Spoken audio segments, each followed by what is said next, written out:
पुंडली श्री ज्ञानदेव तुकाराम पंढरीनाथ भगवान की जय। गोपाल कृष्ण भगवान की जय। प्रभु रामचंद्र भगवान पवनसुत हनुमान की जय।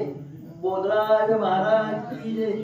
पूर्वाध्यायी कथार्थ केला मान कोजी कृतार्थ नित्य नित्य शोधी पदार्थ तोची परमार्थ अभंगी। पांडुरंगा करून प्रथम नमन दुसरे चरण संतांचे त्यांच्या कृपाने कथेचा विस्तार बाबाजी सद्गुरू झाला। आतापर्यंत 10 ओळा आपण ऐकल्या त्याने वाचल्या त्याच्यामध्ये फक्त भगवंताचं चिंतन आहे। भगवंत स्वरूप कसं आहे आणि ग्रंथकर्ते म्हणतात की त्याने मला बुद्धी दिली नाही का त्याने मला ज्ञान दिलं आणि म्हणून मी हा ग्रंथ लिहू शकलो। अशा प्रकारे 10 ओळीमध्ये अर्थ म्हटलाय। आता कथेला सुरुवात झाली की मागच्या अध्यायामध्ये काय झालं म्हणले त्या ठिकाणी बोधले महाराज यांनी काय केलं म्हणले आपले जे शस्त्रास्त्र होते आता त्या ठिकाणी देवाच्या चरणावर ठेवले कारण ते पूर्वी युद्ध करत होते। अनेक यवनाशी म्हणजे मुस्लिमांशी त्यांनी युद्ध केलं होतं। एका वेळेला 25 लोकांनी युद्ध केलं त्यात ते विजय झाले आणि विजय झाल्यामुळं त्यांचा मान सन्मान झाला। आता शेवटी जरा देवाचा वेळ लागला छंद लागला 15-14 दिवस त्या ठिकाणी मंदिरामध्ये बसले उपोषण केलं उपवास केला आणि देव प्रसन्न झाले। अशा प्रकारे कथा आपण ऐकले। आता बोधले महाराज त्यावेळेस त्याने आता ते शस्त्र भगवंताच्या चरणावर ठेवली। आता इथं युद्ध करणे नाही कुणावर रागवायचं नाही राग आणायचा नाही सगळ्याशी प्रेमानं गोडीनं राहायचं असा विचार केला आणि आपल्या धामणावर आले। त्या ठिकाणी प्रत्यक्ष पांडुरंगाला घेऊन आले। त्या ठिकाणी प्रत्येक एकादशीला धामणगावी कीर्तन होत असे। मानकुंज थोरले भाऊ शिवाजी नाही का त्यांनी काय केले कित्येक दिवस त्यांनी कीर्तन केली। पण हा ज्यावेळेस हा मोठा झाला ज्ञानी झाला तेव्हा शिवाजीने ठरवलं की शिवाजी हे बोधलेच्या मोठ्या भावाचं नाव आहे शिवाजी महाराज नाही बरं का हे शिवाजी वेगळे। आणि मग ते शिवाजी गेले सासरवाडीला चोराखडीला त्या ठिकाणी राहिले। इथं कीर्तन कोणी करायचं आणि त्या नेमकं आता मानकुंजीलाच कीर्तन करायची पळाली का कोणीतरी कीर्तन केलं पाहिजे। मानकुंजीला प्रश्न पडला काय प्रश्न पडला आता आपल्याला काही येत नाही आपण ज्ञानी नाही आपला भाऊ तर निघून गेला कीर्तन केलं पाहिजे। त्याने बघून पांडुरंगाचं चिंतन केलं आणि पांडुरंगाचा आशीर्वाद दिला तू फक्त उभा राहा कीर्तनाला उभा राहा त्याला सद्बुद्धी देतो असे त्या ठिकाणी प्रत्यक्ष पांडुरंग बोलले आणि मानकुंजी बोलले त्या ठिकाणी कीर्तनाला उभा राहिले। अशा प्रकार कथावर या ठिकाणी झालेलं आहे। जे झाले अभंग कविता ते पंढरीनाथ सोय लिहिता भक्त बोल जाय व्रथा म्हणून ग्रंथ लिहितसे। ग्रंथ करते काय म्हणतात की त्या ठिकाणी बोधले महाराज अभंग लिहिले। अभंग लिहिणारा कोण आहे म्हणजे पांडुरंगच आहे त्याच्याच आशीर्वादाने मी त्या ठिकाणी अनेक अभंग लिहिले आहेत। ग्रंथकर्ते बोलतात की जो जरी लिखाण काम केलं नाही का ते स्वतः पांडुरंग लिहित आहेत अशा प्रकारे या ठिकाणी सांगतात। अभंग केले अपार संता सांगते कुटील जरा मान कोजी कवीश्वर अभंग फार लिहितसे। आता प्रत्यक्ष मानकोजीला भगवान प्रसन्न झाले त्यामुळे ते अभंग लिहू लागले। त्याचप्रमाणे तुकाराम महाराजांचं अभंग लिहिले जवळजवळ 9092 4092 एवढे अभंग तुकाराम महाराज लिहिले आहेत। तो तुकारामचा गाथा आणि या ठिकाणी प्रत्यक्षाचा मानकुंजीने सुद्धा अभंग लिहिले आहेत त्याची काय संख्या आहे का निश्चित हां तर त्याने आपले ग्रंथ तयार केला त्याने पण अभंग खूप अभंग लिहिले आहेत निश्चित आकडा नाही आहे। परंतु परमेश्वराची कृपा झाल्यानंतर त्या ठिकाणी सध्या त्याने आपला राग लोभ सगळा सोडून दिला प्रत्यक्ष भगवंताच्या चरणाला लागले आणि अभंग लिहू लागले अशा प्रकारे सांगतात।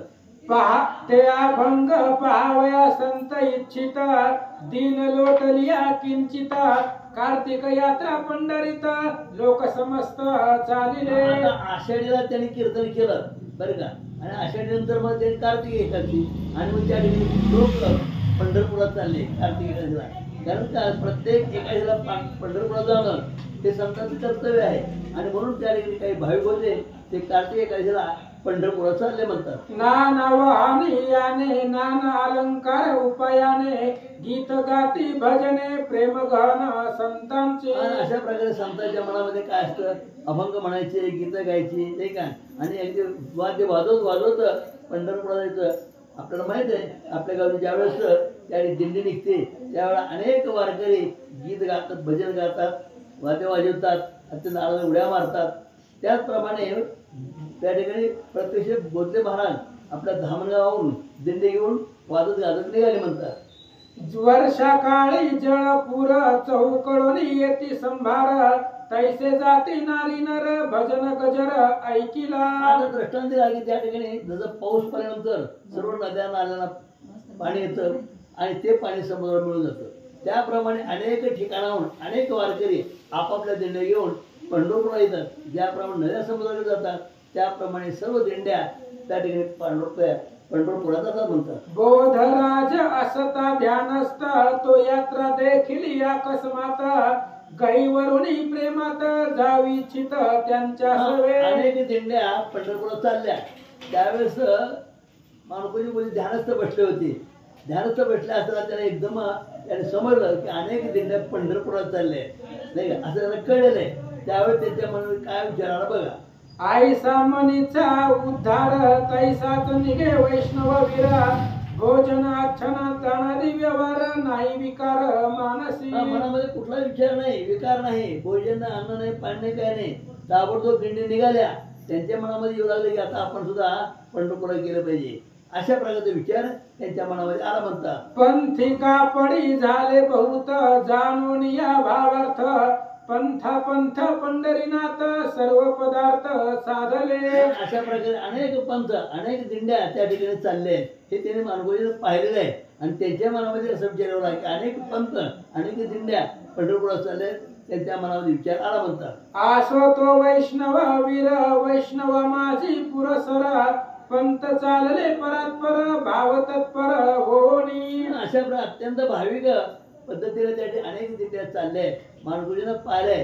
त्यांच्या मनामध्ये भाव निर्माण झाला की आता आपण सुद्धा काय केलं पाहिजे, पंढरपुरात गेलं पाहिजे असा विचार त्यांच्या मनात येऊ लागला. आईसा सदृढ भावनिका भजनी लावणी सर्व लोका, आनंदे गात नाचनिका जन कौतुका पाहती. अशा प्रकारे लोकांना भजनाला लावलं.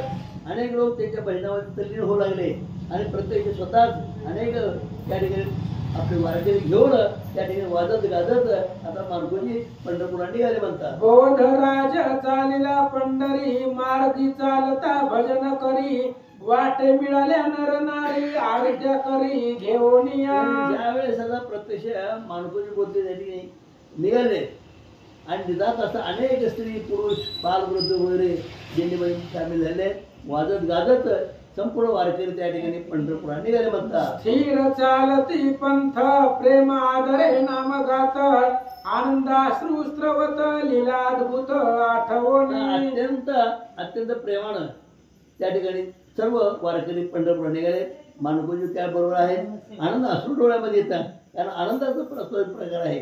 आपल्याला माहिती आहे की अश्रू हे दोन प्रकारचे असतात, दुःखाचे अश्रू आणि आनंदाचे अश्रू. परंतु दुःखाचे अश्रू लगेच कळतात, आनंदाचे अश्रू लक्षात येत नाही. परंतु ज्यावेळेस खऱ्या अर्थाने आनंद होतो त्यावेळेस सुद्धा डोळ्यामध्ये अश्रू येत असतात. त्याप्रमाणे त्यांच्या डोळ्यामध्ये अश्रू आले. मानकोजी आपल्या सर्व वारकऱ्याबरोबर पंढरपुरात निघाले म्हणतात. यात्रा समाज अपार नमुनी येती वारंवार, होत भजनाचा गजर मनी गहीवर प्रेमाचे. मनी गहीवर प्रेमाचे म्हणजे ज्यावेळेस वाद्य वाजू लागतात त्यामुळे आपोआपच माणसाच्या मनामध्ये एक प्रेम निर्माण होतात. अनेक वारकरी त्या जमलेले आहेत. वाजत गाजत गजर करत नवे नवे नामचिंतन करत जयघोष करत सगळे वारकरी आता पंढरपुरात निघाले म्हणतात. मार्ग चालता हर्षती चालले कष्ट विसरती, आयशी धरोणी संगती पंथ क्रमिती परमार्थे. ज्यावेळेस आपण पंढरपुरात जातो किंवा वारकरी जातात त्यांच्या मनामध्ये एक प्रकारचा आनंद असतो आणि सगळं दुःख विसरतात. कुठलं दुःख, पाय दुखतात, नाही भूक लागते, तहान लागते, हे जे वेदना आहेत ते विसरतात आणि भगवंत चिंतनामध्ये तल्लीन होतात आणि वाजत गाजत त्या ठिकाणी सगळे वारकरी पंढरपुरात जातात. त्याप्रमाणे बौद्ध महाराज निघाले म्हणतात. अश्वमेध शताचे शत चालता परात्पर पंथ, सप्तभूमिका ओलांडित परमपंथ क्रमिता. आता पूर्वीच्या काळामध्ये कसं अश्वमेध यज्ञ करायचे नाही का, यज्ञ. पण आता अलीकडे नामस्मरणामध्ये यज्ञ आहेत. अश्वमेध केलं हा त्या रामायणामध्ये महाभारताची कथा आहे. पण आता अलीकडच्या कलियुगामध्ये अश्वमेध करण्याची आवश्यकता नाही. नामस्मरण हेच अश्वमेध आहे. पाऊल चालणं हेच अश्वमेध आहे. अशा प्रकारे त्या ठिकाणी वारकरी गीत गात भजन म्हणत पाऊल पाऊल करत त्या ठिकाणी पंढरपुरात चालले म्हणतात. तो जातीचा होता यवन मार्गी चालता ब्रह्मानंद नवल झाले आगाध श्री गोंद नामे नगर शेख मोहम्मद तेथीचा. आता कथेला सुरुवात झालेली आहे बरं का. कथेला सुरुवात झाली की आता मानकोजी निघाले पंढरपूरला आणि ते त्या ठिकाणी शेख मोहम्मद हा एक त्यांनी वारकरी भेटले. त्यातील मुस्लिम आहे परंतु त्याच्यामध्ये भगवंताविषयी अत्यंत प्रेम आहे. आता ती कथा गायकवाड वाचली ना आता या.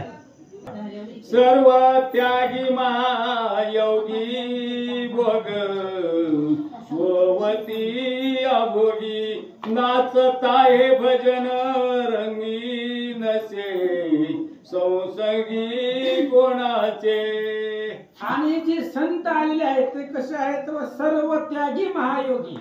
संत योगी असतात आणि सर्वस्वाचा त्याग त्यांच्यापाशी असतो आणि भजन मध्ये त्यांना रंग असतो आनंद असतो.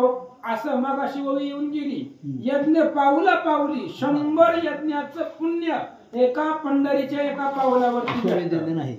अशा पद्धतीनं जेवढं सामर्थ्य या पंढरपूरच्या पाय वाटचालीमध्ये आहे असं सांगतात. मेषा पोरे ग्राम ग्राम योजन एक पंढरी धाम तेथे उभे असे मनोरम भजन प्रेमे लागले.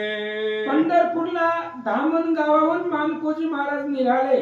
पंढरपूरच्या अलीकडे 12 किलोमीटर एक मेषापुरी नावाचं गाव पूर्वी होतं आणि तिथून एक योजन पंढरपूर ग्राम राहिलेलं होतं. तिथपर्यंत जाऊन संत मेळा पोहोचला. भजनाची गोडी बिकडी मधुर वाद्यांची परवडी सर्व मिळाले कापडी भजन गडाडी आणि वार.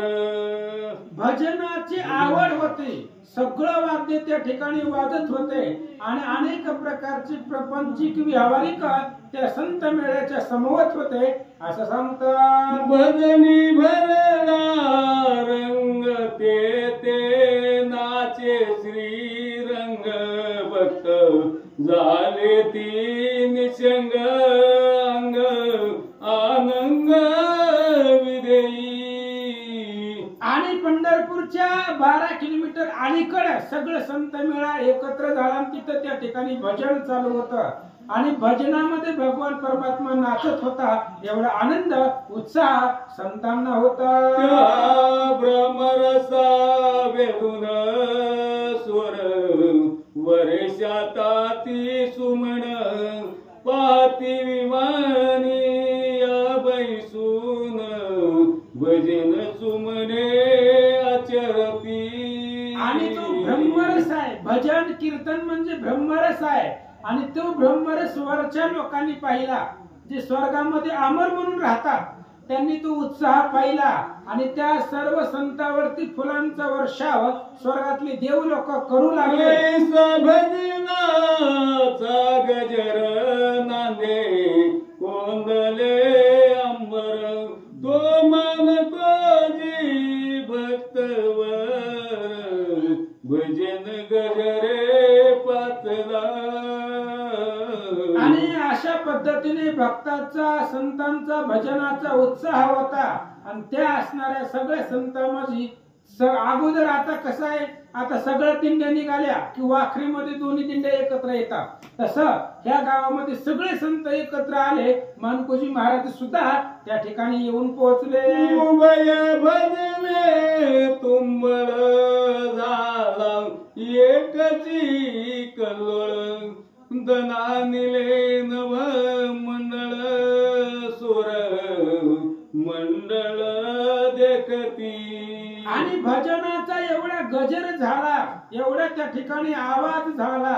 सूरमंडळ आकाश नभ अंबर सगळं आवाजानं व्यापून गेलं. दोघे देवा प्रमाण सखे आवडते प्रिय कर दिके पिकले प्रेमाचे पिके ऐसे कौतुक वर्तली. आणि देवाला आवडत असतात, दोघही त्या ठिकाणी होते आणि दोघही देवांना आवडत होते असं सांगतात. 4 घटिका भजन झाले तेने सर्वांग निवाले, परस्परे समजले मग भेटले समरसी.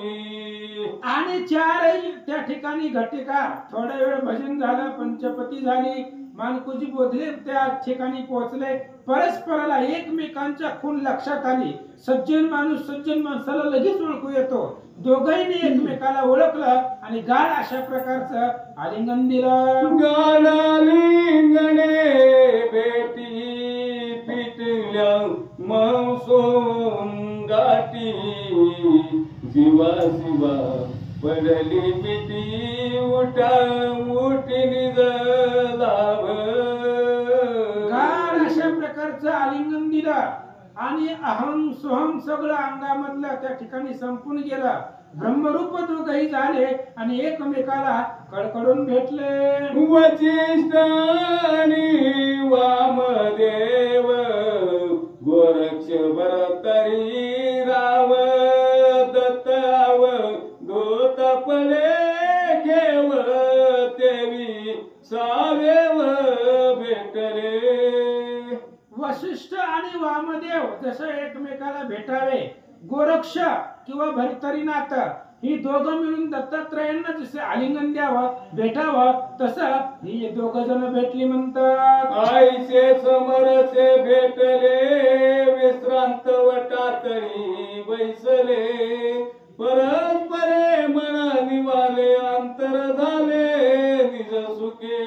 असंही दोघं एकमेकांना कडकडून भेटले, आनंद वाटला. विश्रांती वट नावाचं झाड, त्या झाडाखाली विश्रांतीसाठी बसले. टाळानी बेचापुरी हात धरोनिया परस्परी चालती पंत पंढरी नाम गदरी ते देवा. आणि ते असणारी उन्हाच्या प्रसंगामध्ये त्या मेषपुरी गावापासून पंढरीचा रस्ता ठरला आणि दिंडीमध्ये जाताना एकमेकाचा हात धरून सर्व संत पंढरीच्या वाटेनं निघाले. लागली वाघाची धुमाळी भजन करिया मंडळी, डोल टाळविना टाळी दिशा कानटळी बैसत. आणि सगळी जी मंडळी होते, संत मेळा होता, वैष्णव मेळा होता, तो भजन करत होता आणि त्या भजनाच्या आवाजानं आकाश दुमदुमून गेलं. सगळे दश दिशांची कांटाळीत बसेल एवढा आवाज त्या भजनाचा होता. भजन नव्हे तो ब्रह्मरस कैवल्य अमृत समरस, ब्रह्मकार झाले मानस स्वहंस स्वयमेवी. भजन नाही ते ब्रह्मरस आहे, कारण ब्रह्मरस घेई काढा. हे भजन रूपी ब्रह्मरस जर घेतला तर अंतकरणाला विकाराची पीडा होत नाही. तो केवळ त्या ठिकाणी परम रस आहे, परम अमृत आहे असं सांगतात. ऐसा भजनाचा दर समीप देखे विमातीला वृक्ष लागले अपार वाये निर मध्यभागी. आणि अशा पद्धतीने त्या ठिकाणी असणारा भजनाचा गजर करत करत करत पुढे देखील भीमातीर, भीमेचं तीर म्हणजे चंद्रभागा नदी पाहिली. चंद्रभागेला पूर्वी आबा त्या नदीच्या कडून अफाट झाडी होती, आता नाहीत राहिली ती. त्यावेळेस अफाट अशा प्रकारची झाडी होती आणि त्यामध्ये चंद्रभागेचं पाणी वाहत होत. संत मेळा पाहू लागला. संख्यात यात्रा आली देवाला वंटी उतरली, ऐके तटी ती ठोकली तो नौका पातली त्यामया. असंख्यात यात्रा होती. आता कार्तिक आणि आषाढी मोठे एकादशी आहेत, आषाढी कार्तिकी भक्तजन येते. तशा पद्धतीने अपार यात्रा मिळाली. नावाडे आले, नावाड्यामध्ये यात्रेमध्ये नावाड्यांचा दिवस असतो, तोच प्रसंग असतो. आणि आले सगळे भक्तजनाला बसवलं, पहिलं तीराला घेऊन जाऊ लागले श्रवणाचे सांगाडी, मनाला तापे परवडी, साक्षात्कार नौका जडाडी, वरी फडाडी ब्रह्मध्वज. आणि ती असणारे भजनाचं होतं, पण श्रवण मनन आणि साक्षात्कार. मग त्या ठिकाणी असणारी मनन नावाचं त्या ठिकाणी काय होतं, आणि जी नौका होती त्या नौकेच्या नंतर ना साक्षात्कार रूपी भगवंत त्या नौकेमध्ये बसून गेल्यानंतर न दिसणार होता असं सांगतं. ऐसे उतरती परपार आबळा व्रजे, नारी नर यात्रा मिळाली अपार, करीती गजर हरिनामे. अशा पद्धतीने असणारी नारी नर आबळा वृद्ध स्त्री बाल आबाल सगळे आलेले होते. चंद्रभागेच्या किनाऱ्यावरती आले, नावेमध्ये बसले, पहिलं तीराला पुंडलिकापाशी गेले असं सांगतात. दानविधी करीती मग चालिले, सोहंगती जेते न चाले मनोगती, सहज स्थिती पाऊले. चंद्रभागेपाशी आले, स्नान केलं, चंद्रभागेमध्ये पवित्र तीर्थामध्ये स्नान केलं, तिथून पुढे सहज त्या ठिकाणी निघाले जिथं मन सुद्धा थांबते किंवा मनामध्ये विकल्प येत नाही, मनोगतीने सुद्धा जिथं जाऊ शकत नाही त्या स्थळापर्यंत संत पोहोचले. जे श्री चरणी द्रव गंगा, तेची हे चंद्रभागा, वेष्टीत पुंडलिक लिंगा, जात सुरंगा दक्षिणे. चंद्रभागा जिच्या पायावरती गंगा सुद्धा येऊन नतमस्तक होते, एवढी श्रेष्ठ चंद्रभागा आहे आणि ती दक्षिण दिशेला वाहते असं सांगतात. वंदोनी केला नमस्कार, पुढे पूर्ण साक्षात्कार, जे सावी जे महाद्वार, धूम्र धूम्रकार देखिले. चंद्रभागेला वंदन केला, नमस्कार केला, पुढे निघाले. पुढे त्या ठिकाणी साक्षात्कार काय झाला हो, सायुज्य नावाचं महाद्वार आहे. भगवंताच्या दर्शनानं किंवा नामदेव पायरीपर्यंत गेले की भगवंताचा दरवाजा आहे, ते दरवाजा म्हणजे सायुज्य आहे. मानवाला सायुज्य नावाची पदवी मुक्ती त्या ठिकाणी भेटते असं सांगतात. तेजोमय प्रकाशवंत ते महावीर हनुमंत, ते तो निजो उर्धव पंत, विश्वास मंडपात पातले. नामदेव पायरीच्या पुढे त्या ठिकाणी प्रवेश केला, तिथून पुढे गेले की हनुमान आणि गरुड आहे.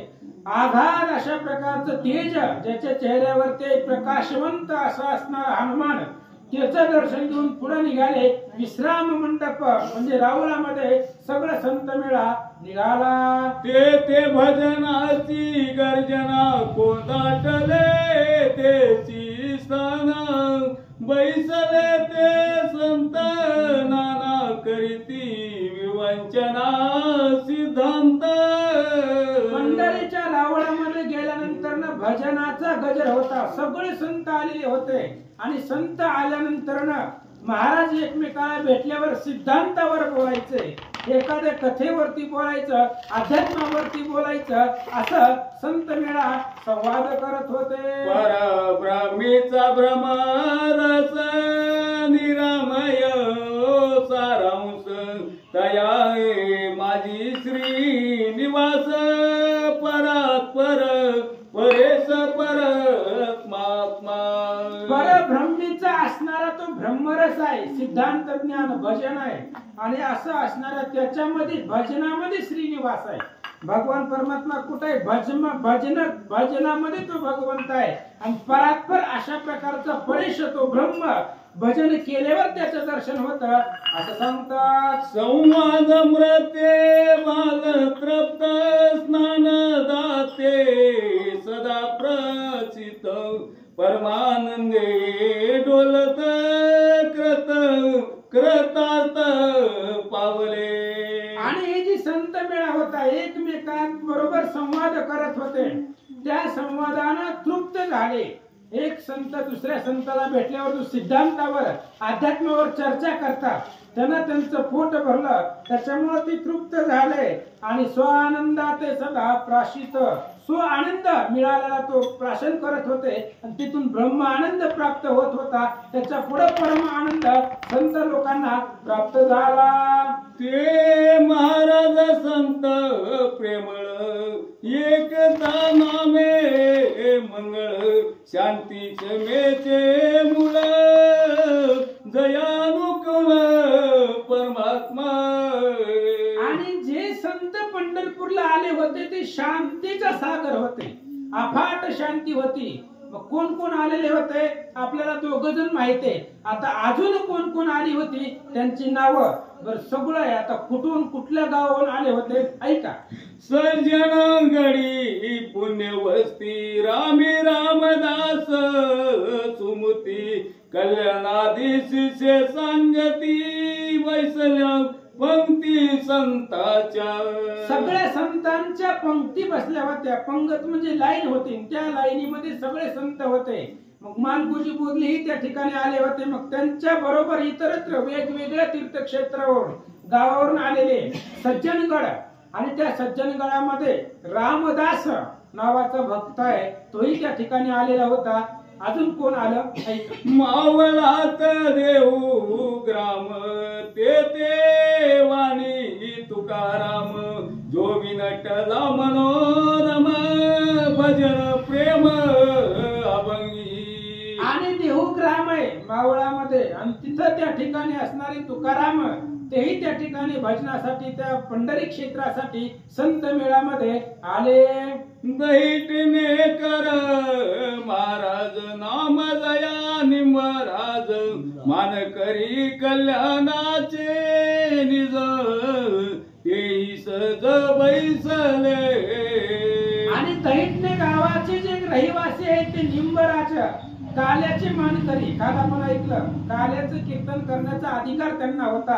आणि असे असणारे निंबराज भक्त रामदास स्वामी, मानकोजी बोधले असे वेगवेगळे संत त्या ठिकाणी आले.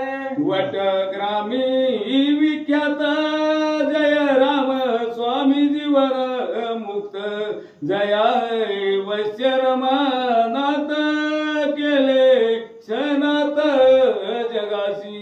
वट गावामध्ये त्या ठिकाणी जयराम नावाचे भक्त आहे आणि त्यांनी भगवंताला वश केलेला आहे. ते जयराम सुद्धा या संत मेळामध्ये आले म्हणतात. गडी क्षेत्र ग्रामी रंगनाथ आपा स्वामी, मीन मार्गाची उर्मी उलट कर्मी उलटातो.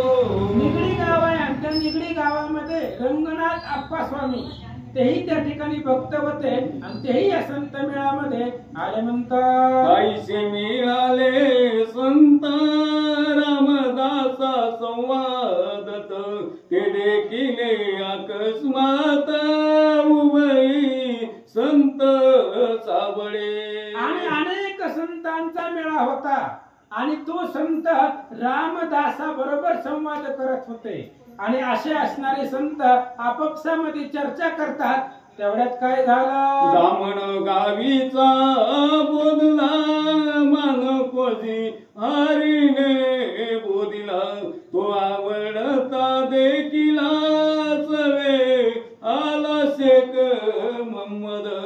आणि रामदासा बरोबर इतरत्र संत आता ज्यांची नावं घेतली ते संत रामदासा बरोबर संवाद करत असताना दामण गावामध्ये राहणारा जो हरीचा आवडता आहे आणि हरीनं ज्याला बोध केला असा मानकोजी बोधला येत असताना संत मेळ्यांनी पाहिला. आणि उभयता संत अविष्ट स्थान देती समस्त, जय जयकारे गर्जत नमनी भेटत ये रायरा. आणि अनेक प्रकारचे अनेक संत आलेले होते आणि ते सगळं आले एकमेकाला अभिथान एकमेकाला आलिंगन देत होते, बसायला आसन देत होते. तेच संत आपापले आलेल्या संताचा आदर करत होते. केवळ वैराग्य विराग सेवती ब्रह्म पराग, आनंद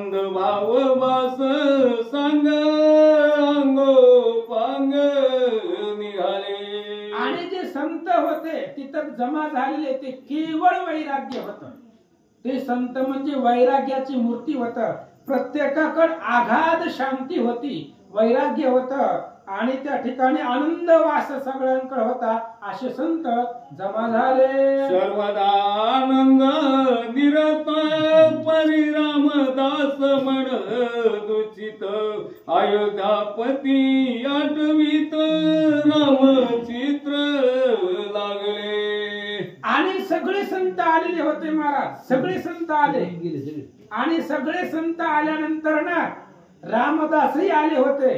पण रामदासाला रामाशिवाय करमत नाही, रामच पाहायचा. मग पंढरपूरला जाऊ ना तर कुठेही जाऊ, पंढरपूरला गेले महाराज, पंढरपूरला जरी गेले तरी राम स्वरूप त्यांना दर्शन पाहिजे होतं. रामाशिवाय अन्य देवता ते मान्यच करत नाहीत. असे ते रामदास पंढरपुरामध्ये गेले तरी रामाची अपेक्षा करू लागले. ऐका, सिंहासनी आदी मूर्ती वाट पाये निज स्थिती अद्यापि भेटीची भक्त नयती वैद्य चिती लागला. आणि इकडे भगवान परमात्मा सिंहासनावरती म्हणजे विटेवरती भगवंत विचार करू लागला. एकादशी आले, सगळे संत मंडळी आले, पण अजून माझ्यापर्यंत का आले नाही? कारण संत मंडळी बाहेर चर्चा करत होते, आपापसामध्ये अध्यात्मज्ञान ब्रह्मज्ञानाची चर्चा करत होते.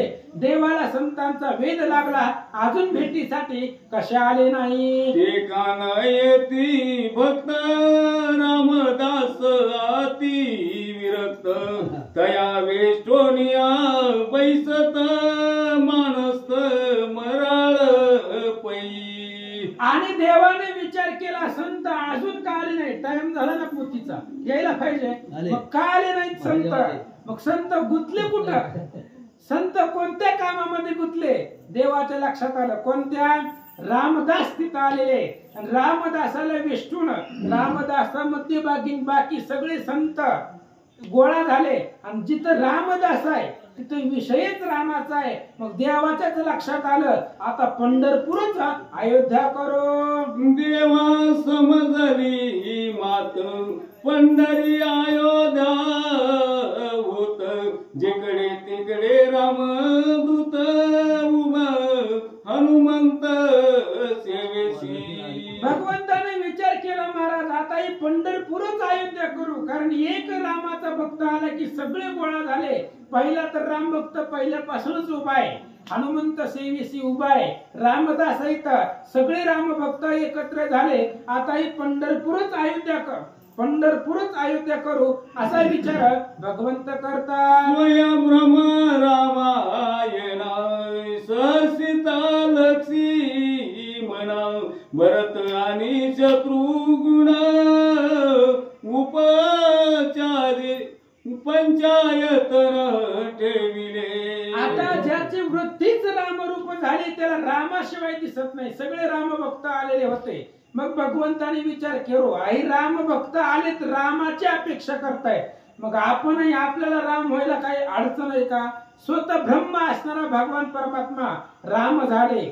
बाकीच्या असणाऱ्या त्या ठिकाणी लक्ष्मणजी आले, भरत शत्रुघ्न आले आणि हनुमंत पहिल्यापासूनच आहे तिथं असं सांगतात. पूर्वी द्वारका अयोध्या केली हनुमंत व्रती समजाविली तुळशीदासा ते दाविली पंढरी झाली अयोध्या. हनुमंत देवाच्या प्रत्येक अवतारामध्ये सोबत होता, त्यामुळे हनुमंताला माहिती होतं. पूर्वी द्वारका अयोध्या केली, द्वारकेमध्ये गेले होते वनाचा विध्वंस करायला, तेव्हा ती द्वारका अयोध्या रूप दाखवली. आणि द्वारकेमध्ये भगवान श्रीकृष्ण रुक्मिणीला विष पलटायला लावला, हे हनुमंताला माहिती होतं. पुन्हा भक्ती विजय मध्ये कथा तुळशीदासाला पंढरीची अयोध्या दाखवली. म्हणजे जे जे रामाचे भक्त येते त्यांना पंढरपूरच अयोध्या वाटतं. आणि आताही राम भक्त आले त्यांनाही पंढरपूर अयोध्या दाखवू भगवंत विचार करतात. तैसेची आज झाले रामदासा समजाविले रथ तैसेची आधी झाले रामदासा समजाविले हृदय प्रेमे आलिंगिले तैसेची भेटली समस्त. आणि तसेच झाले झालं. आता रामदासाची समजूत काढायची. अहो पण रामदास असा भक्त आहे जो पांडुरंगाची न करी न म्हणा तो कैसे घेईल माझे दर्शन. भक्ती विजय मध्ये विषय आहे. महादेवजी खंडेराय विचार करतायत. अहो पांडुरंगा त्या रामदासांनी पांडुरंगाचे दर्शन घेतलं नाही तो माझं कसं घेईल.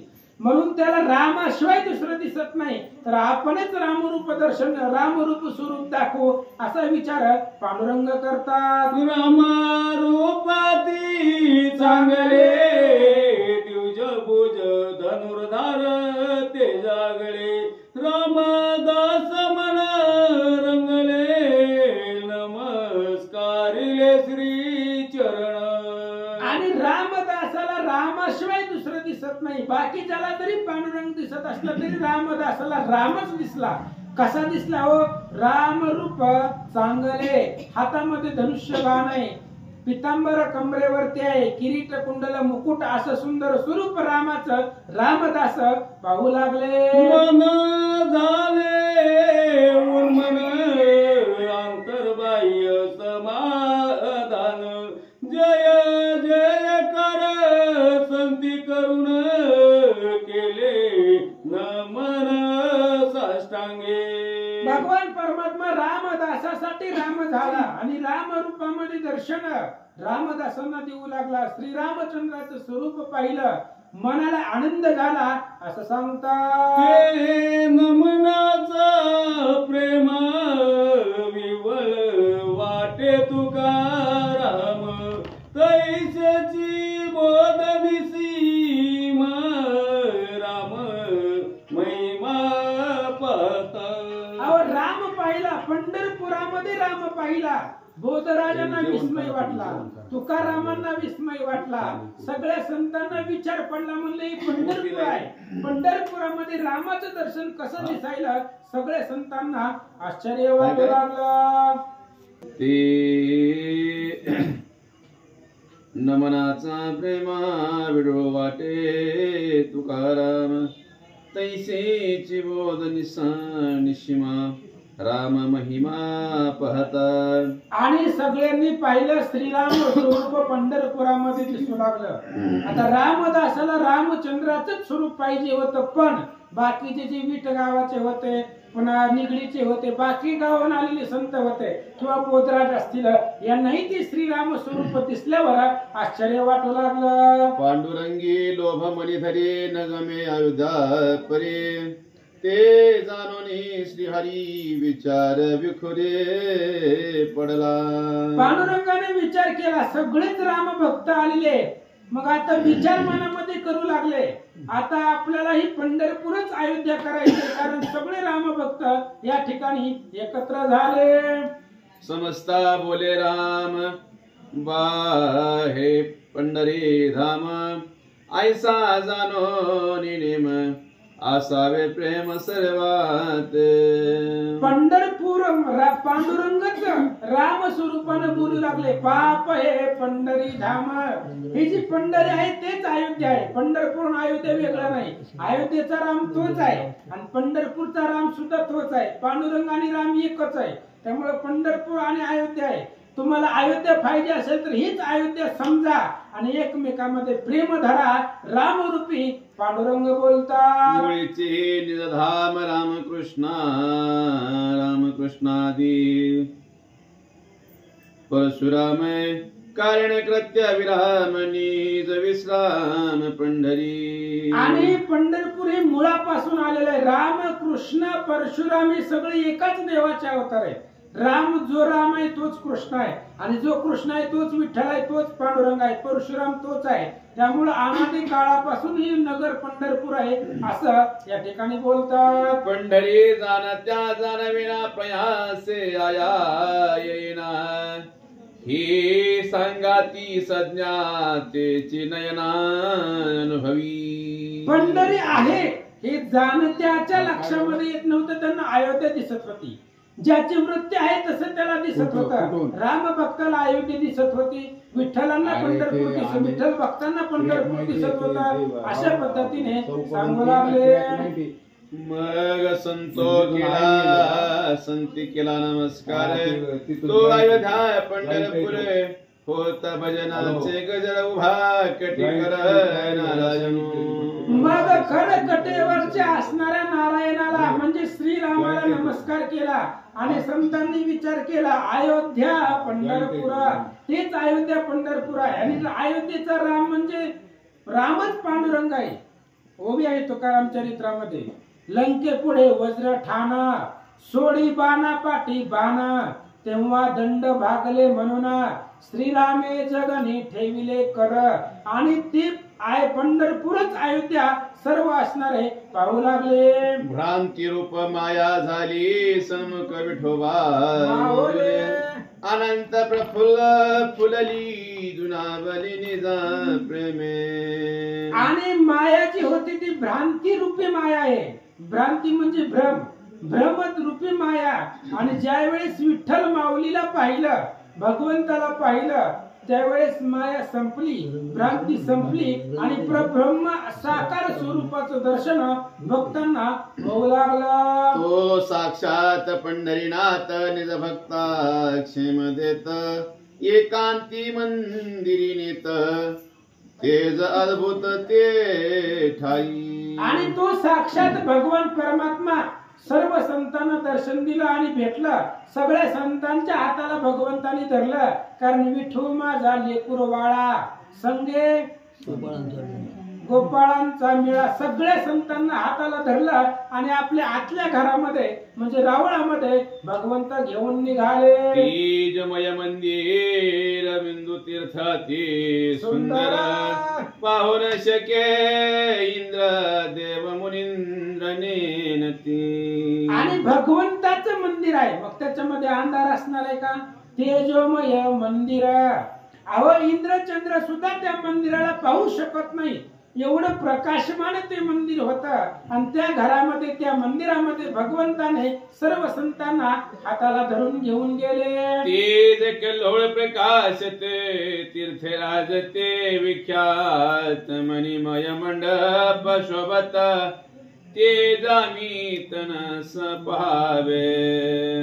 तेजाचा कल्लोळ होता प्रकाश अद्भुत होता. भगवंताचं मंदिर होतं ते अद्भुत अशा प्रकारचा तेज होता. अभिनव अपरिमित तेज ज्या तेजाची गणना सुद्धा करता येत नाही. अद्भुत तेज त्या भगवंताच्या मंदिरामध्ये होतं असं सांगतात. अभिनव्या दिव्य मंदिर ते आदि माया मनोहर करे बुडवी लघु चिर प्राण प्रिय करा विष्णू ते. आणि विष्णू म्हणजे भगवान परमात्मा मंदिरामध्ये गेला सर्व संतांना घेऊन. तिथं आदि माया रुक्मिणी आई साहेब होत्या आणि विष्णू रूपी भगवान परमात्मा आला की त्यांना नमस्कार करू लागल्या. बिंदू तीर्थाची शोभा विठेवरी विठ्ठल उभा विजन करते कंकण प्रभा उजळी नभा स्वतेजे. आणि रुक्मिणी आई साहेबांचं सुद्धा तेज तेवढं आहे. भगवान परमात्म्याचं सुद्धा तेज आहे. बिंदू तीर्थाची शोभा भगवान विटेवरती भगवंत उभा आहे आणि रुक्मिणी आई साहेबांच्या हातामधलं जे कंकण आहे त्या कंकणाचा सुद्धा एवढा अद्भुत प्रकाश मंदिरामध्ये होता. अशी ती जगदंबा रुक्मिणी आई साहेब होत्या.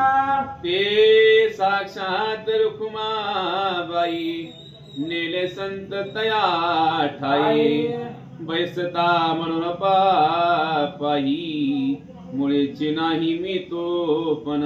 आणि असे असणारे साक्षात ते असणारी जगदंबा रुक्मिणी आई साहेब भगवंतांनी सगळे संत मेळा घेतला आणि रुक्मिणी मातेपाशी त्यांच्या मंदिरामध्ये घेऊन गेले. निवणी संत गोपाळ विनोदे बोले गोपाळ एकांती भक्त प्रेमळ मन निर्मळ जयाचे. भगवान परमात्मा रुक्मिणी आई साहेबांच्या मंदिरामध्ये सगळे संत मेळांचा गोपाळांचा मेळा घेऊन गेले आणि रुक्मिणी आई साहेबांना विनोदानं भगवंत सांगू लागले.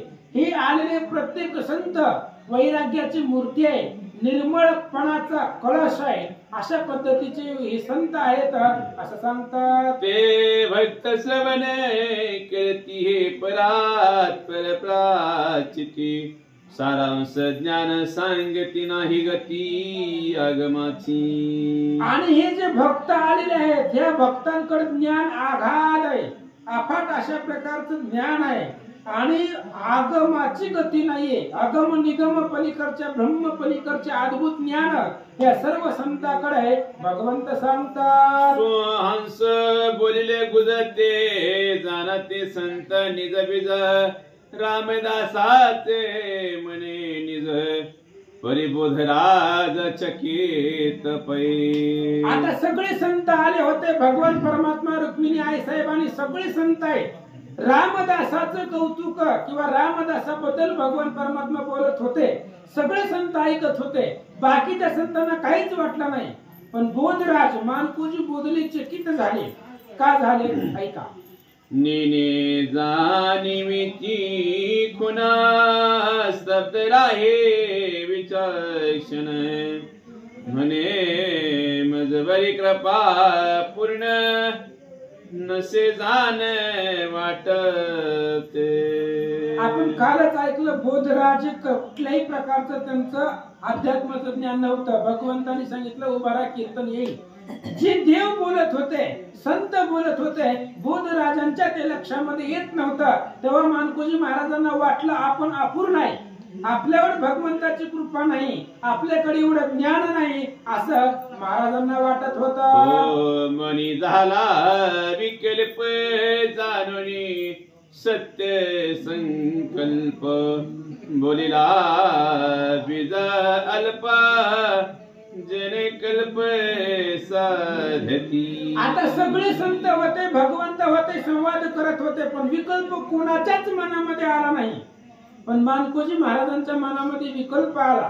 त्याचं कारण आहे महाराज तिथं बसलेल्या सगळे संतांनी गुरु केलेला होता, सगळ्या संतांना गुरु होते, पण मानकोजी महाराजांच्या मनामध्ये विकल्प आला. त्याचं पाठीमागचं कारण अजून त्यांना गुरुचा उपदेश झालेला नव्हता.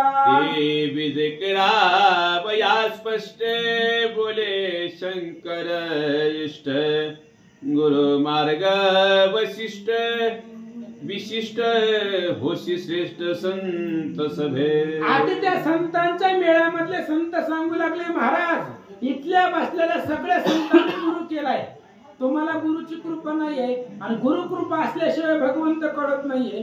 भगवंत जर कळायचा असेल तर गुरु कृपा लागते महाराज. नामदेवांना देव भेटला पण कळला नाही. ज्यावेळेस विसोबांची कृपा झाली खेचर, तेव्हा गुरु भगवान गुरु देव आहे हे कळालं. तसं तुम्हीही गुरु करा, गुरुच्या अनुभवाशिवाय भगवंत कळत नाहीये असं सांगतात. ऐकतात संत मूर्ती बोधल्या ते बोध करीती गुरुमुखे हे परमाची तोची स्वार्थी निजाचा. आणि जे संत रूपी मूर्ती होत्या ते बोधराजांना बोध करू लागले, सांगू लागले बोधराज तुम्ही गुरु केलेला नाहीये आणि गुरु न केल्यामुळं गुरुचा हात तुमच्या डोक्यावरती नाही, गुरुचा उपदेश तुमच्याकडे नाहीये, त्यामुळे तुम्हाला अध्यात्म ज्ञान ब्रह्मज्ञान हे तुमच्या लक्षामध्ये येत नाही. संत मानकोजी महाराजांना बोलतात. आईसा सद्गुरु महिमा स्वमुखे सांगे मंगळधामा तो ऐकोनी बोध उत्तमा मन उपरमा पातले. सद्गुरूचा महिमा कालही आपण ऐकलं. नारदांना गुरुची कृपा कशी झाली, 84 लाख योनीमधून गुरु कृपेने नारद मुक्त झाले. तसं भगवान परमात्मा सगळे संतांना सांगतायत बोधराज सगळ्यांना गुरु आहे, तुम्हाला गुरुचा उपदेश नाही आणि जीवनामध्ये गुरुचा उपदेश घ्या. असं ऐकल्यानंतर मानकोजी महाराज काय सांगतात ऐका. अनुतापे पुसे विठ्ठल प्रती आता झाली तुझी प्राप्ती देशकाची विपत्ती साबड्या प्रती कासया. मानकोजींनी सांगितलं देवा तुझी कृपा झाल्यावर गुरु लागतोय कशाला, तुझी कृपा आहे ना, गुरु करायची काय गरज आहे. अहो साक्षात देवाचा हात डोक्यावरती असल्यावर साध्या माणसरूपी गुरुची काय गरज आहे. असं बोलल्यावर मानकोजी महाराज असं देवाला बोलले. त्यावेळेस देव महाराजांना काय सांगतात. तव हासुनी देव बोलती बाप सद्गुरु कैवल्य मूर्ती ते दावे ते तुझा विभूती तेची चित्ती धरावे. देवाने सांगितलं मानकोजी महाराज तसं नसतंय म्हणले, गुरु करावाच लागतो. इथं आलेल्या सगळ्या संतांना गुरु आहे आणि गुरु आहे म्हणून त्यांना अध्यात्म ज्ञान कळतंय. मी बोललेलं कोणतीही भाषा त्यांना कळते. तुम्ही विस्मित झाला, तुमच्या मनामध्ये विकल्प आला, आमचा संमत तुम्हाला कळला नाही, याचा अर्थ तुम्ही गुरु केला नाही. आणि गुरु केल्याशिवाय हे ज्ञान लक्षात येणार नाही. भगवंत बोधले महाराजांना बोलतात, होईल तेव्हा पारख आत बाह्य सदा हरिक निज दृष्टी वस्तू चोख मोद अवलौकिक पावसी. जेव्हा तुमच्यावरती गुरुची कृपा होईल तेव्हा तुम्हाला अंतकरण आणि बाह्यकरण लक्षामध्ये येईल.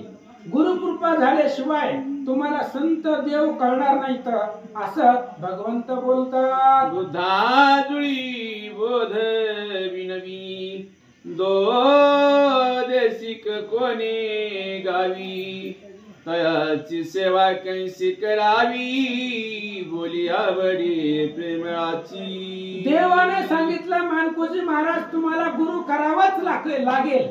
त्यावेळेस मानकोजी महाराजांनी हात जोडले, बद्धांजली जोडली आणि देवाला विचारलं, बरं तुम्ही म्हणताय म्हणून मी करतो, पण कुठं आहे तू? गुरु कुठं आहे? कुठं राहतो? कोणत्या देशात राहतो? त्याचा पत्ता द्या, मी तिथं जातो आणि गुरु करून घेतो. बोधले महाराज देवाला बोलतात, सव्यातर्जनी उचलो निया म्हणे ऐक गुज सख्या मांडव सुक्षेत्री ग्राम जया देते स्वामिया तुझा असे. भगवंताने उजव्या हाताचं बोट तर्जनी उचलली आणि सांगितलं, मानकोजी महाराज ऐका म्हणले, मांडव्य नावाचं क्षेत्र आहे, नगर आहे, गाव आहे आणि त्या गावामध्ये तुला उपदेश करणारा तुझा गुरु तुला तिथं भेटेल. भगवंत मानकोजी महाराजांना बोलतात,